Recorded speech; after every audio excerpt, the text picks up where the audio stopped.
the Dallin Art Museum. Welcome to the beautifully renovated Whittemore Park, where we love holding our Patriots Day event and Art on the Green, and which was phase 1 of the park's renovation. Phase 2, addressing both side gardens, this and that one, and behind the house.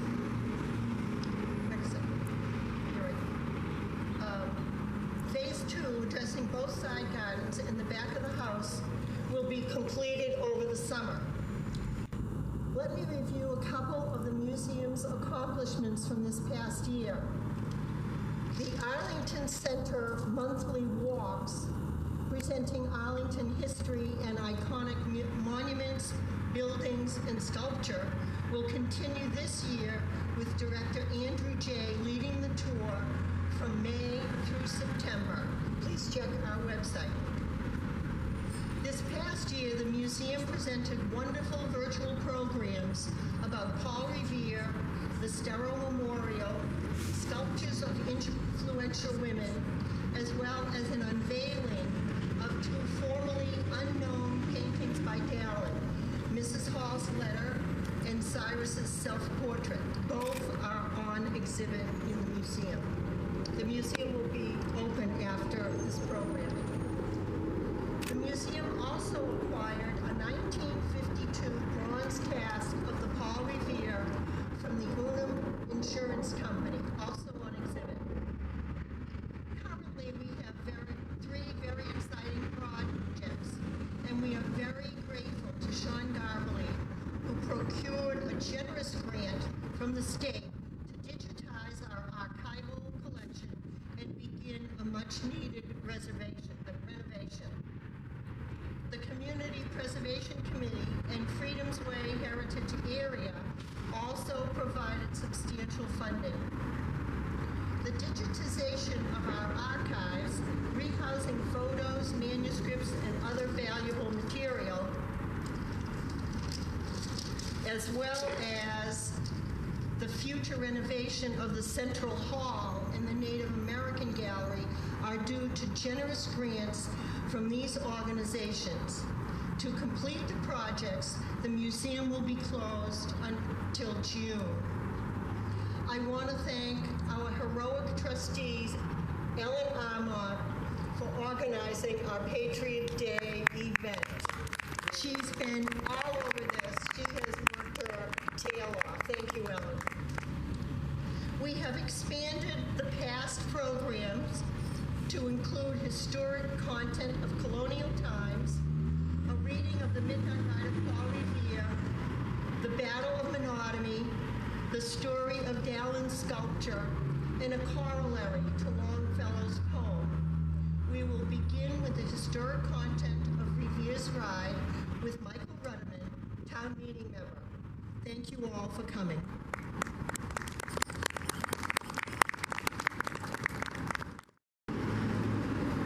Thank you. Thank you all for coming out this morning. Lord knows we're all busy. It's April. All got crops to get in the field. I don't want to be in this guy. But how else are we going to find out the news of the day? There's a guy behind you in his Wish I seat. had better news for you. We thought 10 years ago, when His Majesty's troops vanquished the French on our borders, that we would at last have peace. And all we've had is distress. Parliament seems to be intent on wringing every pound, every guinea, every shilling out of us. We've endured the Townsend Acts, the Stamp Acts. Of course there have been protests. Who wouldn't protest a tax paid on everything that we purchase? If you could purchase it. Now the harbor is closed. The port of Boston is embargoed. 4 regiments of foot are garrisoned in the city against the owner's wishes. Lord General Gage has turned himself into the military governor of this province, closed our courts, banished our town meetings, and shipped our citizens across the seas for trial. I am not one to condone violence. Can anyone, however, blame a demonstration, a protest, when our missives and entreaties to Parliament have gone unanswered? I would not have been one of that mob throwing the East India Company's tea in the harbor. But neither would I have been one of the bloody soldiers massacring our citizens in front of the province house. What can we do? Our committees of correspondence are in touch with like-minded citizens all up and down the ocean coast. Not just Boston, not Philadelphia, not just New York, but all the way to Virginia and the Carolinas. Thanks to Dr. Franklin's postal system, we know what they know, and they know what we know. There are troops that have cut off the city. They have barricaded Boston Neck. And in the very last year, they have come for our powder. They have come for our shot. They raided the powder house in Somerville. They sent an expedition to Portsmouth, another one to Salem. What will come next? We don't know. But our minute companies train every week. Our alarm lists are populated with every able-bodied man who can shoulder a weapon. We know that they can't stay in Boston forever. But what can we do? Wait for church bells? Wait for the sound of a horse in the night? A cry, "The redcoats! The regulars are out!" All we can do is lie awake. Lie awake in our beds at night. Lie awake and listen.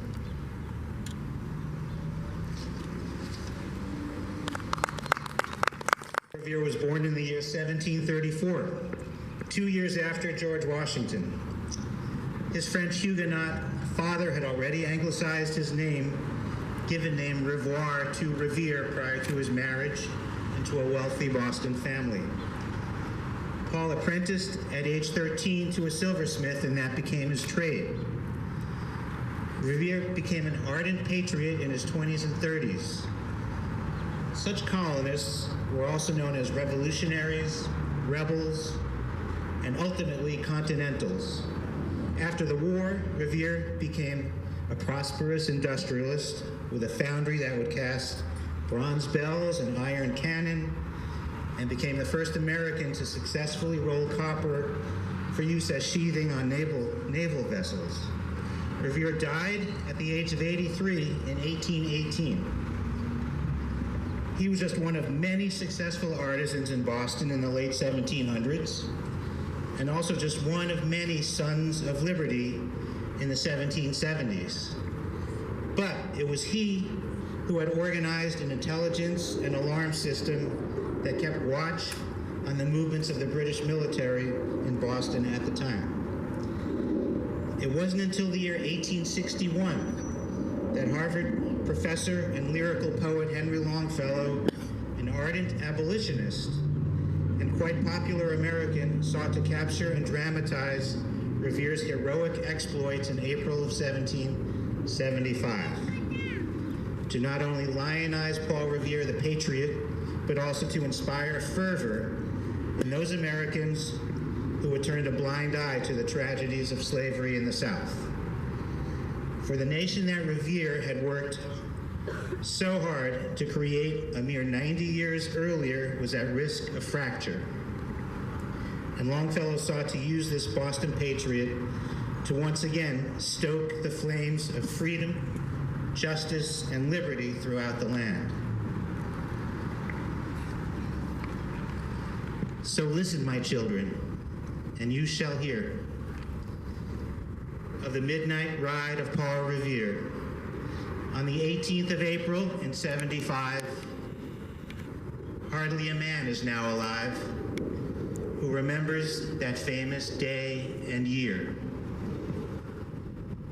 He said to his friend, "If the British march by land or sea from the town tonight, hang a lantern aloft in the belfry arch of the North Church Tower as a signal light. One if by land, and two if by sea, and I on the opposite shore shall be, ready to ride and spread the alarm through every Middlesex village and farm, for the country folk to be up and to arm. Then he said goodnight and with muffled oar silently rowed to the Charlestown shore. Just as the moon rose over the bay, where swinging wide at her moorings lay the Somerset, the British man-of-war, a phantom ship with each mast and spar across the moon like a prison bar. A huge black hulk that was magnified by his own reflections in the tide. Meanwhile, his friend through alley and street wanders and watches with eager ears, till the silence around him he hears the muster of men at the barrack door, the sound of arms and the tramp of feet, and the measured tread of the grenadiers marching down their boats to the shore. Then he climbed to the tower of the church, upon the stairs with stealthy tread, to the belfry chamber overhead, and startled the pigeons from their perch on the somber rafters that round him made masses and moving shapes of shade. By the trembling ladder, steep and tall, to the highest window in the wall, a moment on the roofs of the town, and the moonlight flowing over all. Beneath in the churchyard lay the dead, in their night encampment on the hill, wrapped in silence so deep and still that he could hear like a sentinel's tread the watchful night wind as it went creeping along from tent to tent and seeming to whisper, "All is well." A moment only he feels the spell of the place and hour and the secret dread of the lonely belfry and the dead. For suddenly all his thoughts are bent on a shadowy something far away, a line of black that bends and floats on the rising tide like a bridge of boats. Meanwhile, impatient to mount and ride, booted and spurred with a heavy stride, on the opposite shore walked Paul Revere. Now he patted his horse's side, now gazed on the landscape far and near. The impetuous stamped the earth and turned and tightened his saddle girth. But mostly he watched with eager search the belfry tower of the old North Church. As it rose above the graves on the hill, lonely and spectral, somber and still. A glimmer and then a gleam of light. He springs to the saddle, the bridle he turns, but he lingers and gazes, till full on his sight, a second lamp in the belfry burns. A hurry of hoofs in a village street, a shape in the moonlight, a bulk in the dark, and beneath from the pebbles in passing a spark. Struck out by a steed that flies fearless and fleet. That was all, and yet through the gloom and the light, the fate of a nation was riding that night. And the spark struck out by that steed in his flight, kindled the land into a flame with its heat. He has left the village and mounted the steep, and beneath him, tranquil and broad and deep, is the mystic meeting the ocean tides, and under the alders that skirt its edge, now soft on the sand, now loud on the ledge, is heard the tramp of his steed as he rides. It was 12 by the village clock when he crossed the bridge into Medford town. He heard the crowing of the cock and the barking of the farmer's dog, and felt the damp of the river fog that rises when the sun goes down.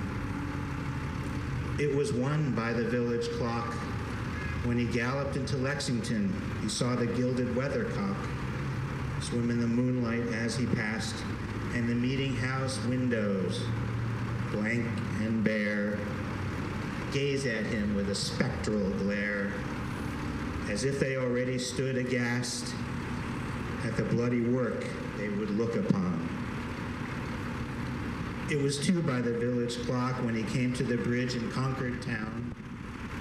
He heard the bleating of the flock and the twitter of birds among the trees, and felt the breath of the morning breeze blowing over the meadows brown, and one was safe and asleep in his bed, who at the bridge would be the first to fall, who that day would be lying dead, pierced by a British musket ball.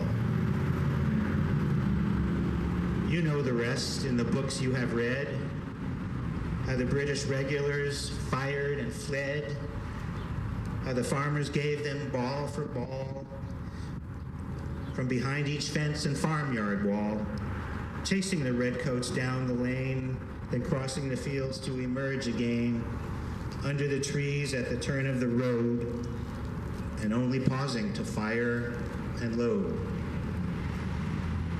So through the night rode Paul Revere, and so through the night went his cry of alarm to every Middlesex village and farm, a cry of defiance, not of fear, a voice in the darkness, a knock at the door, and a word that shall echo forevermore. For born on that night wind of the past, through all our history to the last, in the hour of darkness and peril and need, the people will waken to listen and hear the hurrying hoofbeats of that steed and the midnight message of Paul Revere. Parsons. I'm the president of the Arlington Historical Society. We have the Jason Russell House just up the street, and this summer we hope you'll come and visit our beer garden every Saturday. So with that commercial out of the way, let me begin. If you were here 223 years ago at 2 o'clock in the morning, you would have seen 750 British regulars coming up Mass Ave. They had landed at Leechmere Point in Cambridge a few hours before from rowboats, because they were coming by sea, as the 2 lanterns indicated. And their mission was to capture munitions out at Concord. After landing on the Cambridge shore, they marched 4 miles to the village of Monotony, which was sleeping at the time. And the commander, General Smith, got word from reconnaissance units that had been sent ahead that there were people gathered on the Lexington Green, and he sent for reinforcements to British headquarters. And then he continued to march 6 miles more up to Lexington, where 77 Minutemen opposed 750 regulars. That took enormous courage. It's not clear who fired the first shot at Lexington, but 7 Minutemen and 1 British regular fell. The column then continued on to Concord, where they broke into smaller units searching for munitions that the colonials had hidden in farmhouses and elsewhere in the town. Somewhere around noontime, the militia in Concord noticed that there was smoke coming from the town, and they were afraid that the British were burning the town. So they marched to the Old North Bridge, where they found about 100 British regulars guarding the line of retreat for the British soldiers that had gone out into the countryside. Opposing that 100 British regulars were 400 colonial Minutemen. Not only people from Concord, but Acton and surrounding communities had gathered, and the British wisely decided to retreat. Not before there was an outbreak of firing there as well, and more British soldiers and more colonials fell, but more British soldiers fell than colonials. That started a fighting retreat all the way back to Lexington. And at Lexington, they were met by the relief column that had been sent out from Boston, another 1,000 redcoats, and 2 cannon. and those 2 cannon would prove to be decisive. They had crossed the Charles River, not on boats, but on a bridge. It's called a Great Bridge. And they probably did that about 7 o'clock in the morning. And when they got to the Great Bridge, what they found was that planks had been removed from that bridge so that only the foot soldiers and the cannon could cross. 2 supply wagons that were supposed to be supporting both Smith and Percy were detained. And I'll come back to that in a minute. The British fought their way back from Lexington. One of the things that the British cannons were able to do was to give the British in Lexington a little bit of breathing room. They held the colonials back with small cannon. They probably fired a shot about like that. It wasn't a huge cannon. It had to be pulled by horses or men.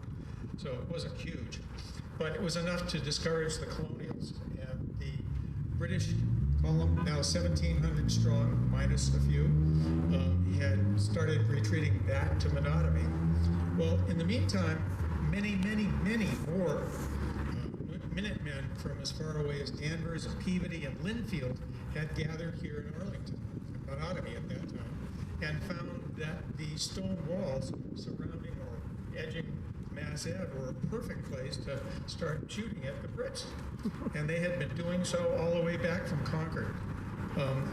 You got to feel a little sorry for the Brits. I mean, here they are. They've been up since 2 o'clock in the morning, or earlier, because they got here at 2 o'clock in the morning. They had now marched 4, 6, and another 6, so 14 miles out to Concord.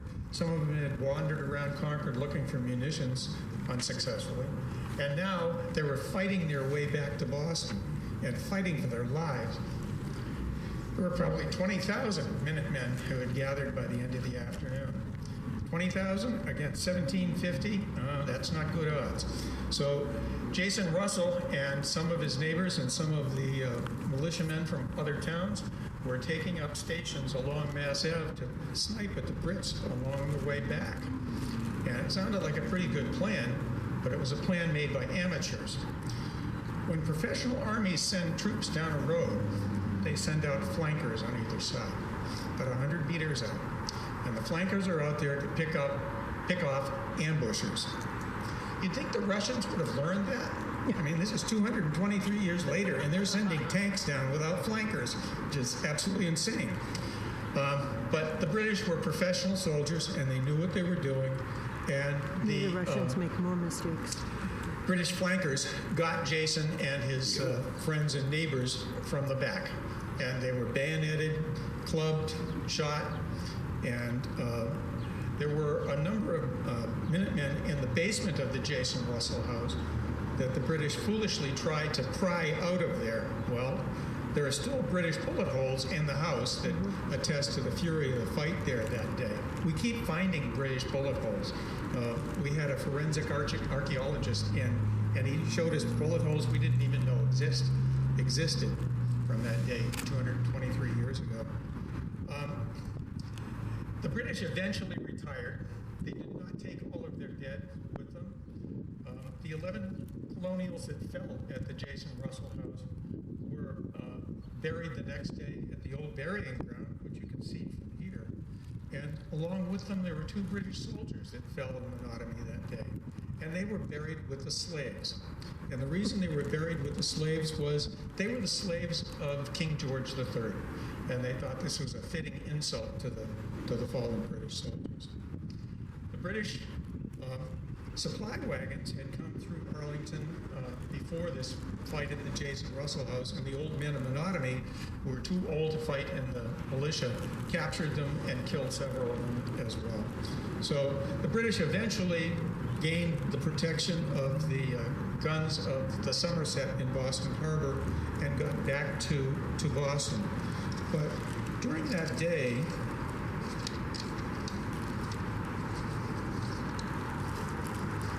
there were 73 British soldiers killed, 173 wounded, and 26 were missing. And the colonials, 11 were wounded, 49 were killed, 41 were wounded, and 5 were missing. it's interesting that 5 times as many Brits were missing at the end of this battle as were colonials. And it may be because the British soldiers saw how much better the colonials were living than they were in Boston and in England, and may have decided to throw their lot in with our side. But anyway, that's what happened here 223 years ago. Thank you. Hi, good morning. I'm Nancy Blanton, and I would like to tell a story about Dallin's quest to raise the Paul Revere Monument. Much like Paul Revere's ride, Dallin's quest to raise this monument was not a smooth one. Facing personal prejudice, bureaucratic stone walls, and tight municipal purses, it took Dallin 57 years and 7 different versions of the model before it was finally erected in the north end of Boston in September of 1940. In October of 1882, a committee was established by Mayor Augustus P. Martin to lead an effort to erect an equestrian statue to the memory of Paul Revere. The committee issued circulars inviting artists to send models in by April 19, 1883, and a cash prize was offered for the entries that best represented Henry Wadsworth Longfellow's poem, Paul Revere's Ride. Entries were unsigned to ensure impartial judging, and the young Dallin was certainly enticed by that $300 prize. And just 3 years after he arrived in Boston, Dallin entered a model called Waiting for the Light. His was one of 8 models submitted for the competition. The 22-year-old Dallin was chosen as a finalist, along with highly regarded sculptors Daniel Chester French and James E. Kelly. But when it was revealed in the press that such a novice from the West was chosen as a contender for this important commission, Bostonians were incredulous, and Dallin found himself the target of such critical characterizations as Utah's cowboy sculptor and the youth from the godless Mormon city of Salt Lake. The Monument Committee did not select a winner due to a growing debate over the historical accuracy of Longfellow's poem. Paul Revere did not wait to see a light in the belfry of the Old North Church. That signal was meant to inform Patriots in Charlestown of the route of the regulars as something happened to prevent Revere from riding. Apparently, the winning entries all showed Revere looking for a signal, and the committee therefore declared all of the entries historically inaccurate and said the contest would need to be rerun. Dallin submitted a second model for a runoff competition with Daniel Chester French, James Kelly, and Thomas Ball, who you might recognize from the George Washington Monument in Boston Public Garden. Dallin's model won again, and despite praise for his entry, the committee remained undecided due to concerns about his age and lack of experience. But in November of 1884, the committee finally negotiated with Dallin and asked him to revise the second model. So Dallin completed a third model, which was approved, and he was finally awarded the commission. He was to receive $25,000 and 2 years to complete the project. I won't go into the year-long contract delay, or we'll be here all day. So I'll just get to the other part. Sadly, public support declined after a disparaging letter from Dallin's former teacher, Truman Bartlett, was printed in a Boston newspaper. In this letter, Bartlett severely criticized Dallin's model, declaring it an impossible man on an impossible horse. And without much of any excuse or explanation, the committee practically scrapped the whole project. Our man Dallin carried on with life, including successful studio training in Paris.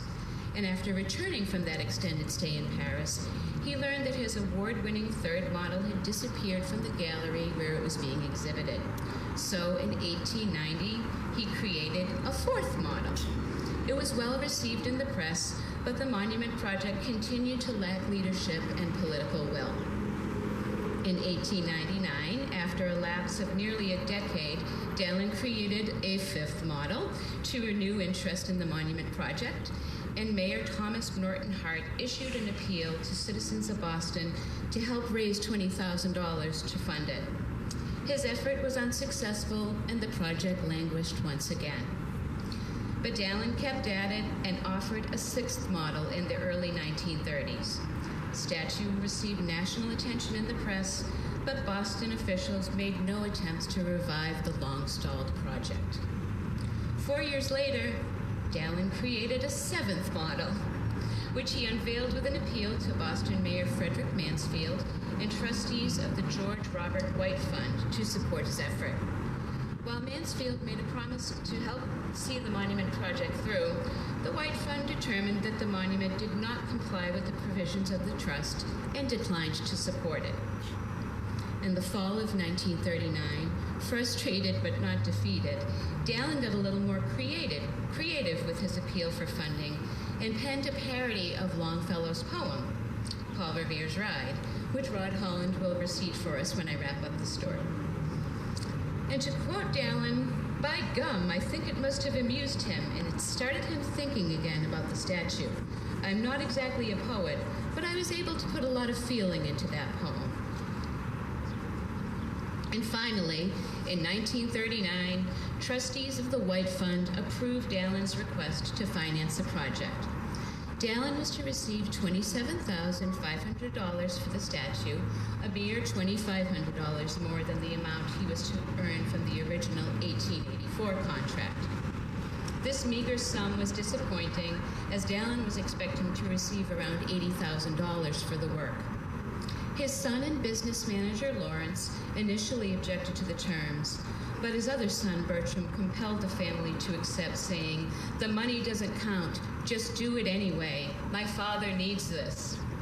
And with much less funding than anticipated, Dallin took matters into his own hands and set to work on a full-sized, heroic-scale rendering of statue in clay at his own expense at his Arlington studio. It took him 4 months of exhausting work to complete the model and required 3 tons of clay. But Dallin was not out of the woods yet. Additional issues arose, and there were heated discussions between Dallin and the manager of the White Fund as to where the monument should be cast. The fund manager insisted the casting be carried out by T.F. McGann and Sons in Somerville, but Dallin preferred the Gorham Company of Providence, who had been casting his works in bronze for many years and whose fee was half the cost of McGann's. As staff at P.P. Caproni and Brother prepared sections of Dallin's statue for shipment to the foundry, gangsters stormed into the studio and stole the critical parts of the monument.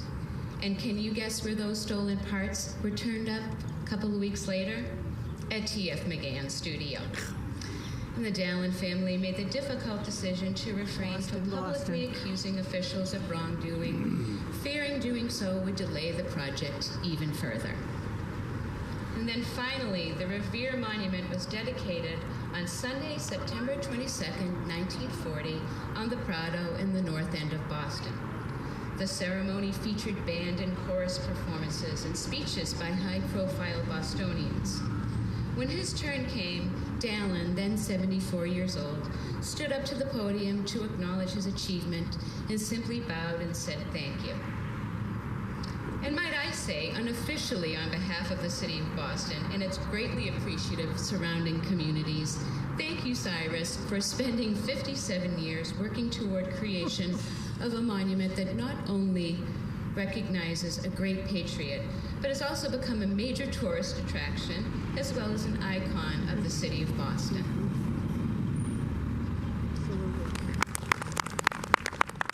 So, here's Dallin's poem written in 1939 and addressed to the administrator of the White Fund.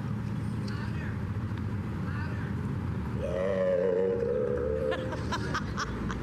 Listen, my children, and you shall hear of the ignoble failure of Boston to rear the greatest creation of my long career, the equestrian statue of Paul Revere.